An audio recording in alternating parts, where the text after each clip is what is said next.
দেখতে দেখতে বাংলা বছর কিন্তু শেষই হয়ে গেল বন্ধুরা, বুঝতে পারিস তো? বাংলা বছরের শেষ বিয়ে খাতি চলে আইছি আমরা। তো এই মাসে আমরা ধরো 3-4টে বিয়ে পাইছি, তার মধ্যে অনুষ্ঠান ছিল আরও বেশ কয়টা, মোট 5-6টা অনুষ্ঠান। এই বিয়ে বাড়িটাই ছিল লাস্ট। তো না আসলে কি আর হয়, তাও 2টে বিয়ে বাড়ি একই দিনই। কি অবস্থা কদিনই বাড়ির আমরা সেই কয়জন ভাগাভাগি হয়ে গেলাম। খালি আমার শ্বশুর মশাই একটা বিয়েত গেল, আর আমরা এই কয়জন মিলে সবাই দেখতেই পাচ্ছ চলে আইছি আর একটা বিয়েত।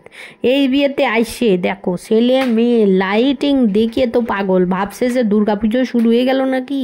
তারা আইসে চারিদিকে দেখতেছে লাইটিংই লাইটিংময়। আর এইদিকে আমি শাশুড়ি মেয়েকে বললাম চলো আমরা একটু মুখ নাড়াই নিই। কী বলো তো, পকোড়া দিয়ে চিকেন পকোড়া নিয়ে আমরা দাঁড়িয়ে একটু মুখ নাড়ানো শুরু করে দিছি। তারপরে একটু পরে বরমশাই বলছে না না চলো তাড়াতাড়ি খাতি বসি বাপু, বাড়ি ঘরে একা দেখে আইসি, আবার শ্বশুরটা চুরি না করি নিয়ে যায়।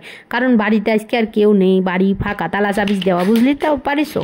এইবার তাড়াতাড়ি আমরা 8:30 নাগাদ খেতে বসে পড়েছি, তা নাহলে তো আর একটু ঘোরাফেরা যেত। এইবার মেয়ের একটু কিন্তু খাতি অসুবিধা হচ্ছে, তাও খাওয়ার টেবিলে বসে থেকে থেকে এই দেখো সব থাল নিয়ে বাইরে বেরিয়ে দামাদামি করার পরে সে আমাকে খাবার টাবার দিল রে বাপু, কয়ে চাইয়ে চিন্তায়। এখন এই দেখো স্ট্যাচু আইসে, তার দিক তাকায় তাকায় দেখছে বারবার। এখন আমি কিন্তু তার গলায় রুমল বাইন্ধে দিছি, নালি কিন্তু সে একেবারে মাখায় দেবে, ডাইনে হাতে বামে খাইয়ে সাইডে মুইটে কি করছে। আর তার জন্মদিন ছিল বলে কিন্তু তার এই সাজন গোজন দেখতে পাচ্ছ, ভাইবে না যে করে আমি আবার নিয়ে চলে আইছি বিয়ে বাড়ি, বুঝতে পারছো? জন্মদিনের কেক কাইটেই নিয়ে চলে আইছিলাম। এইবার তো তারা যা পাচ্ছে তাই খাচ্ছে, একটা চিকেন দিয়ে দিলাম ধুয়ে, দেখো খাওয়ার চেষ্টা করছিল। তাই এত সুন্দর মুহূর্তটা একটু ভিডিও করে নিলাম বাবু। আমার কাছে এর বসাইছি আর ওর বাবার কাছে মেয়েরে বসাইছি। এই হচ্ছে অবস্থা। এখন হচ্ছে মুখে নিয়ে দেখো ঠাকুমারে দেখাচ্ছে, ঠাকুমা আবার নিয়ে নিল, মুখ থেকে রাখিয়ে দিল। এবার মেয়েও কিন্তু খাতি পাচ্ছে না, খালি মানে আইসে বিয়ে বাড়িতে নাচন কোদন করার জন্যে। এই দেখো বাম হাতেও আবার খাসে বন্ধুরা, কি কব আমি, বিয়ে বাড়িতে এসে সাজিয়ে গুজিয়ে আমার শান্তি নেই। মাঝে মাঝে মনে হয় নাইটি পরে চলে আসে, অন্তত খাওয়াটা তো শান্তি করে খাতে পারবো। গেরে জন তো নাই, খাতি তো পারি না, কি করবো। আর একটু ভিডিও করে নিই তোমাকে দেখাবো।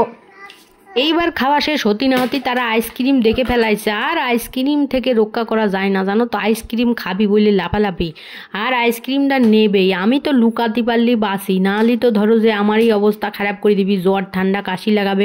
কিন্তু তারা আইসক্রিম নেবেই, তখনই খাবে। রাত বাজে 9টা, কত কি বিপদগ্রস্ত অবস্থায় পড়ে গেছি আমি। কোনো রকমভাবে আমি লুকানোর চেষ্টা করছিলাম আইসক্রিম, কিন্তু বাবারে বাবা, সে হাত থেকে আর টান দেওয়া যায় নাকি, মানে ভূমিকম্প শুরু হয়ে যাবে। আমি কোনো রকমভাবে লুকায়ে চুরায়ে আইসক্রিমটা সরাই তো ফেলিছি, কিন্তু আমার যে অবস্থা হয়েছিল সেটা নাই শুনলে তোমরা। এইবার দেখো আমরা কিন্তু চলে যাচ্ছি এখান থেকে, আর ভুলাই ভালার চেষ্টা করছিলাম। এটা হচ্ছে প্রথম, ওর সাথে ক্লিক করছিলাম যেন আইসক্রিমটা হাত থেকে সবল মেরে নিতে পারি আর আমি টুক করে সরাতে পারি। কিন্তু সেই সফলতাও অর্জন করেছি। বাড়ি বাড়ি যাওয়ার পরে সমস্ত শেষ ঝামেলা।